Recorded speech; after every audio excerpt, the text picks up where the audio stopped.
नमस्कार, केबी न्यूज के बुलेटिन में आपका स्वागत है। मैं हूं पूजा आपके साथ। चलिए शुरू करते हैं आज की खबरों का सिलसिला। उससे पहले एक नजर आज की सुर्खियों पर डालते हैं। All India democratic students organisation ने विरोध प्रदर्शन किया। दर्शन हत्याकांड जांच में खुलासा, कन्नड़ अभिनेता का नाम न बताने पर 4 लोगों ने दी थी 20 लाख रुपए की पेशकश। कांग्रेस नेताओं ने कर्नाटक में फिर उठाई अधिक उप मुख्यमंत्रियों की मांग। अजीत डोवल तीसरी बार बने राष्ट्रीय सुरक्षा सलाहकार, पीके मिश्रा भी बने रहेंगे प्रधान सचिव। ईद उल अजहा को लेकर मुसलमानों को मौलाना मदनी ने दिया संदेश, बोले कुर्बानी की तस्वीरें शेयर करने से बचे। संजय सिंह ने पीएम मोदी पर साधा निशाना, बोले अच्छा मौका है इस्तीफा देकर एक साथ करा ले चुनाव।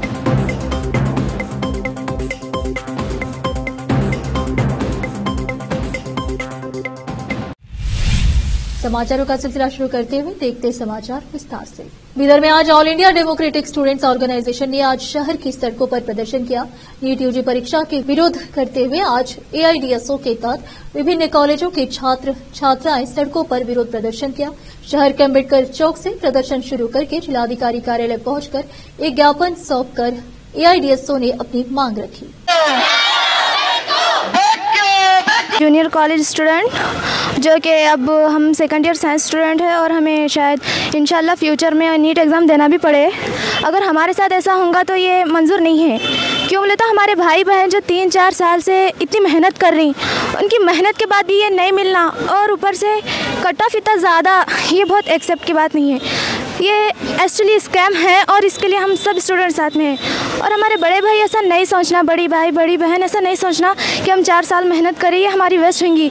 हम सब आपके छोटे बहन आपके साथ है, बस आप आवाज़ उठाएं ಅಂತೇಳಿ ಎಐಡಿಎಸ್ಒ ಬೀದರ್ ಸಹ ಸಂಚಾಲಕರು ಸ್ನೇಹಿತರೆ, ಇವತ್ತು ಇಡೀ ದೇಶದಾದ್ಯಂತ ಏನು ನೋಡ್ತಾ ಇದೀವಿ ನಾವು, ಒಂದು ಕಡೆ ನೀಟ್ನ ಏನು ರಿಸಲ್ಟ್ನ ಬಿಟ್ಟರು 4ನೇ ತಾರೀಕು, ಅದಾದಮೇಲೆ ಇಡೀ ದೇಶದಾದ್ಯಂತ ಇವತ್ತು ಹುಡುಗರ ಆತ್ಮಹತ್ಯೆಗಳಾಗ್ತಾ ಇದ್ದಾವೆ, ಹೋರಾಟದ ಬುಗುಲುಗಳು ಹೇಳ್ತಾ ಇದೆ.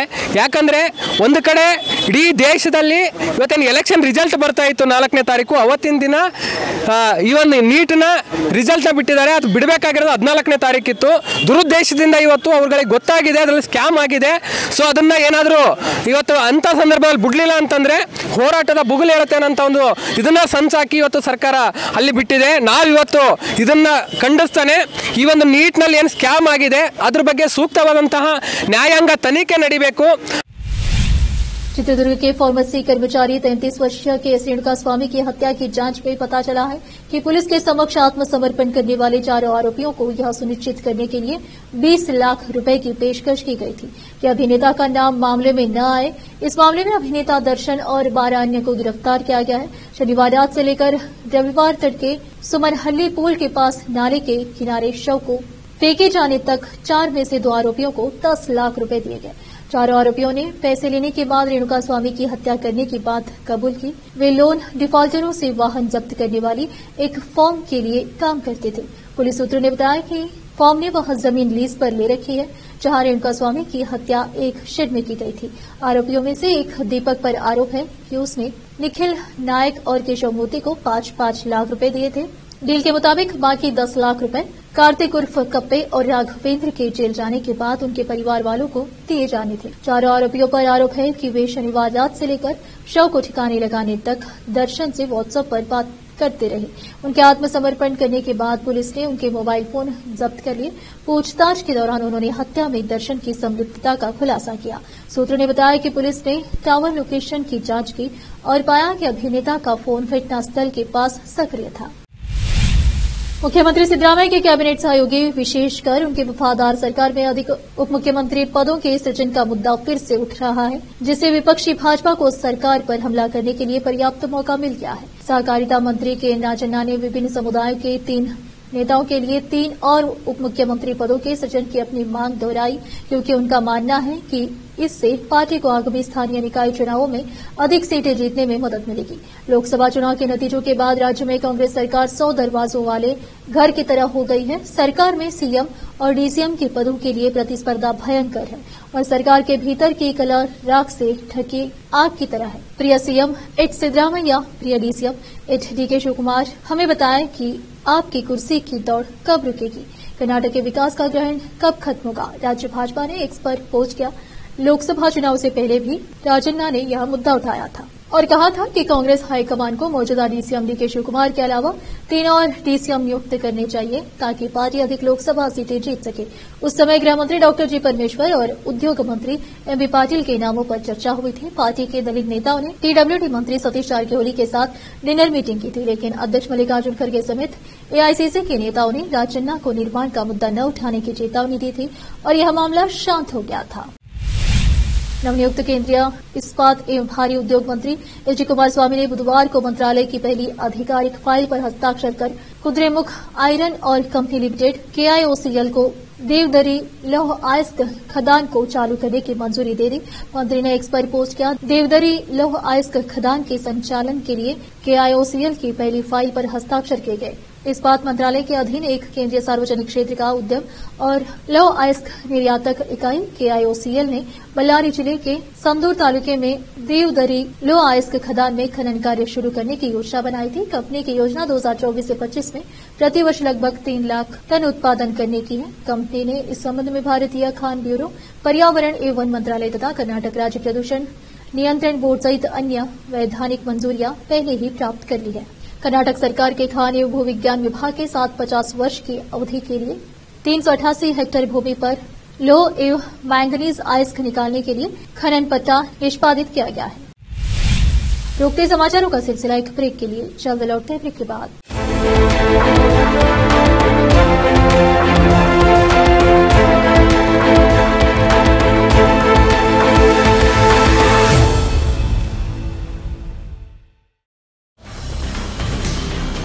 हिंदुस्तान के हर कोने में हम हैं मौजूद। 24 घंटे हालात पर गहरी नजर, खबरों से जुड़े चुपते सवालात और आपको दिखाता है धार्मिक, सामाजिक, राजनीतिक, लोकल और इंटरनेशनल न्यूज की सबसे बेहतर कवरेज जो आपको रखती है हर पल बाखबर। देश और दुनिया भर की खबर के लिए देखते रहें KP News 24/7। ब्रेक के बाद आपका स्वागत है। आइए अब देखते हैं देश के अन्य समाचार।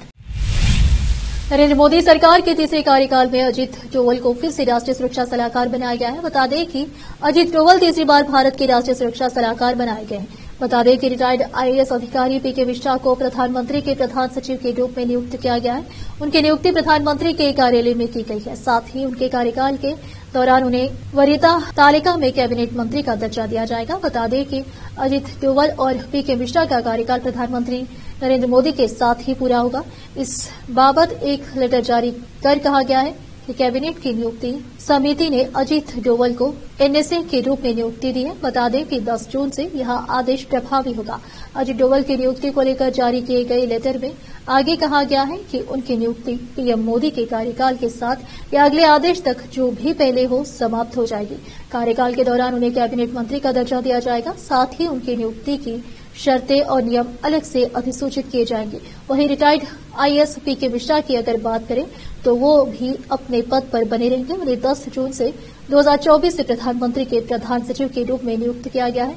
PK मिश्रा साल 1972 बैच के IPS अधिकारी हैं। वह पिछले 1 दशक से पीएम मोदी के साथ बतौर प्रधान सचिव कार्यरत हैं। PK मिश्रा PMO में नियुक्तियों और प्रशासनिक मामलों के कामकाज को देखेंगे।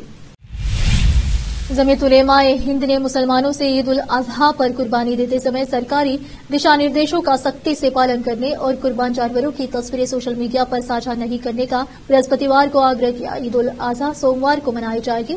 ईद उल अजहा पर मुसलमानों को अपने संदेश में जमीयत अध्यक्ष मौलाना अरशद मदनी ने कहा कि इस्लाम में कुर्बानी का कोई विकल्प नहीं है और यह एक धार्मिक कर्तव्य है जो हर मुसलमान के लिए अनिवार्य है। मदनी ने कहा मुसलमान कुर्बानी देते समय एहतियाती कदम उठाएं, खासतौर पर इस बात का ध्यान जरूर रखें कि कुर्बान जानवरों की तस्वीरें सोशल मीडिया पर साझा करने से बचें।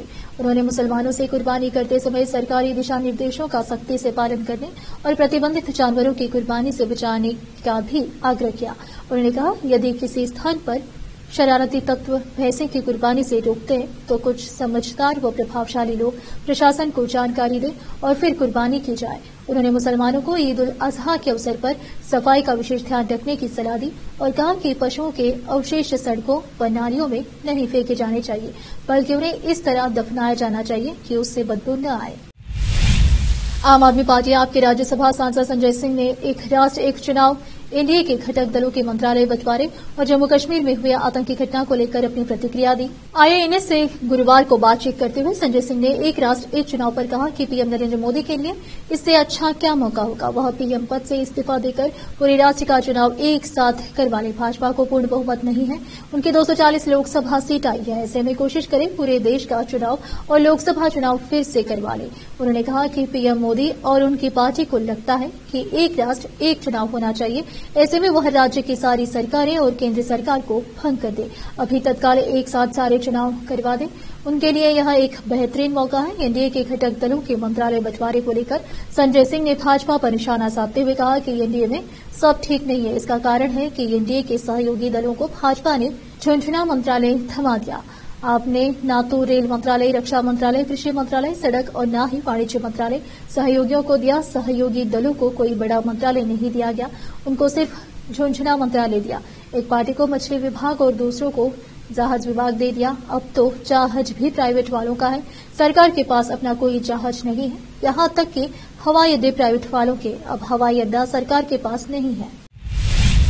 महाराष्ट्र के नागपुर शहर के पास एक विस्फोटक बनाने वाली फैक्ट्री में गुरुवार को धमाका हो गया। फैक्ट्री में विस्फोट के कारण कम से कम 5 लोगों की मौत हो गई, जबकि 5 लोग घायल हो गए। घटना की जानकारी देते हुए पुलिस ने बताया कि यह घटना नागपुर से लगभग 25 किलोमीटर दूर हिंगाना पुलिस थाना क्षेत्र के अंतर्गत धमना गांव में चामुंडी एक्सप्लोसिव प्राइवेट लिमिटेड में हुई।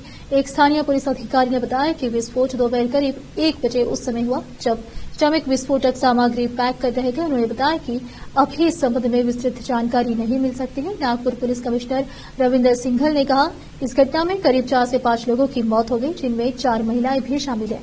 हमारी जांच जारी है। हमारी टीम क्राइम ब्रांच और वरिष्ठ अधिकारी मौके पर मौजूद है। कार्रवाई की जा रही है। अपने विवादित बयान से अक्सर चर्चा में रहने वाले उत्तर प्रदेश की योगी सरकार में मंत्री ओम प्रकाश राजभर का एक और विवादित बयान सुर्खियां बटोर रहा है। राजभर ने कांग्रेस के प्रदेश अध्यक्ष अजय राय के बारे में एक विवादित टिप्पणी कर दी है। एक सवाल के जवाब में ओम प्रकाश राजभर ने अजय राय के लिए शोले फिल्म का डायलॉग दोहरा दिया है और कहा कि अब तेरा क्या होगा कालिया। वहीं राजभर के बयान पर कांग्रेस को सूबे में अच्छी कामयाबी दिलाने वाले अजय राय ने करारा पलटवार किया है। दरअसल ओपी राजभर से सवाल पूछा गया था कि कांग्रेस नेता राहुल गांधी ने रायबरेली में कहा है कि अगर प्रियंका गांधी को वाराणसी से लड़ा दिया जाता तो प्रधानमंत्री नरेंद्र मोदी करीब 2 से 3 लाख वोटों से हार जाते, जिस पर राजभर ने कहा कि उन्हें रोका किसने था। राजभर ने कहा, अब तो चुनाव हो चुके हैं, अब आगे की तैयारी करें। जब उनसे कहा गया कि कांग्रेस प्रदेश अध्यक्ष अजय राय ने भी यही बात कही थी तो उन्होंने कहा कि फिर अजय राय का क्या होगा, तेरा क्या होगा कालिया। वहीं घोसी सीट पर बेटे की हार को लेकर उन्होंने कहा, हमसे चुनावी गणित में चूक हुई, उसकी समीक्षा की जा रही है। हम आने वाले चुनाव के लिए भी पूरी तरह तैयार हैं। जम्मू कश्मीर एक बार फिर से आतंकी हमलों की चपेटे में है। प्रदेश के रियासी, कठुआ और डोडा में एक के बाद एक लगातार आतंकी हमले हुए हैं। इन आतंकी हमलों में कई आम लोगों की जान भी चली गई है, वहीं 2 आतंकी भी मारे गए हैं। सेना और पुलिस के जवान सभी इलाकों में तलाशी अभियान चलाकर आतंकियों का सफाया करने में लगे हुए हैं। अब पीएम नरेंद्र मोदी ने भी जम्मू कश्मीर के हालात पर अपडेट दिया है। पीएम मोदी ने एनएसए अजित डोवल और अन्य अधिकारियों के साथ जम्मू कश्मीर की वर्तमान स्थिति की समीक्षा की है। पीएम मोदी को जम्मू कश्मीर में सुरक्षा संबंधी हालात की पूरी जानकारी दी गई है। पीएम को आतंकवाद के खिलाफ जारी अभियानों से भी अवगत कराया गया है। जानकारी के मुताबिक पीएम मोदी ने अधिकारियों को आतंकवाद विरोधी क्षमताओं का पूरा स्पेक्ट्रम तैनात करने को कहा है। एक बार फिर से रुकते हैं एक ब्रेक के लिए, जल्द लौटते हैं ब्रेक के बाद।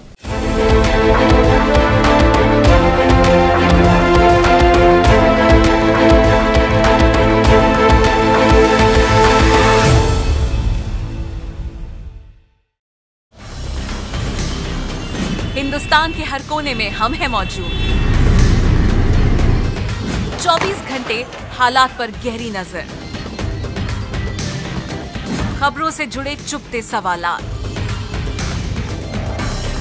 और आपको दिखाता है धार्मिक, सामाजिक, राजनीतिक, लोकल और इंटरनेशनल न्यूज की सबसे बेहतर कवरेज। जो आपको रखती है हर पल बाखबर। देश और दुनिया भर की खबर के लिए देखते रहें केपी न्यूज 24/7।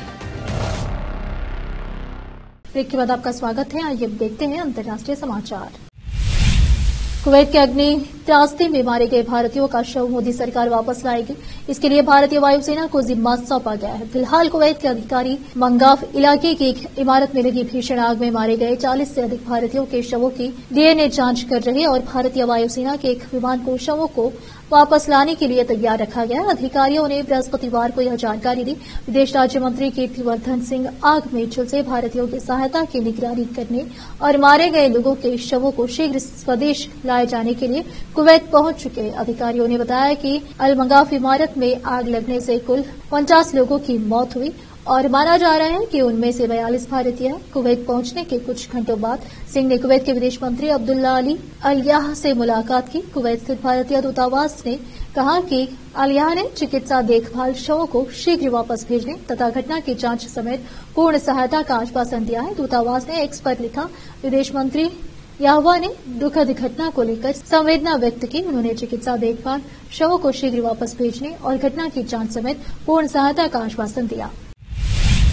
अमेरिका ने रूस पर लगे प्रतिबंधों का दायरा बढ़ाते हुए 300 से अधिक नए प्रतिबंध लगाए हैं, जिनका मकसद मोटे तौर पर चीन, संयुक्त अरब अमीरात और तुर्की समेत विभिन्न देशों के व्यक्तियों व कंपनियों को रूस की सहायता करने से रोकना है। अमेरिका ने यह कदम इटली में होने वाले G7 शिखर सम्मेलन से पहले उठाया है, जिसमें यूक्रेन के लिए समर्थन बढ़ाना और रूस की युद्ध मिशनरी को खत्म करना शीर्ष प्राथमिकताएं होंगी। बुधवार को लगाए गए प्रतिबंधों में उन चीनी कंपनियों को निशाना बनाया गया है जो यूक्रेन के खिलाफ जंग में रूसी की मदद कर रही है। अमेरिका युद्ध शुरू होने के बाद से 4000 रूसी कंपनियों और व्यक्तियों पर प्रतिबंध लगा चुका है, जिसका मकसद रूस को मिलने वाले धन और हथियारों पर रोक लगाना है। फिर से एक नजर सुर्खियों पर। All India democratic students organisation ने विरोध प्रदर्शन किया। दर्शन हत्याकांड जांच में खुलासा, कन्नड़ अभिनेता का नाम न बताने पर 4 लोगों ने दी थी 20 लाख रुपए की पेशकश। कांग्रेस नेताओं ने कर्नाटक में फिर उठाई अधिक उप मुख्यमंत्रियों की मांग। अजीत डोवल तीसरी बार बने राष्ट्रीय सुरक्षा सलाहकार, पीके मिश्रा भी बने रहेंगे प्रधान सचिव। ईद उल अजहा को लेकर मुसलमानों को मौलाना मदनी ने दिया संदेश, बोले कुर्बानी की तस्वीरें शेयर करने से बचे। संजय सिंह ने पीएम मोदी पर साधा निशाना, बोले अच्छा मौका है, इस्तीफा देकर एक साथ करा ले चुनाव।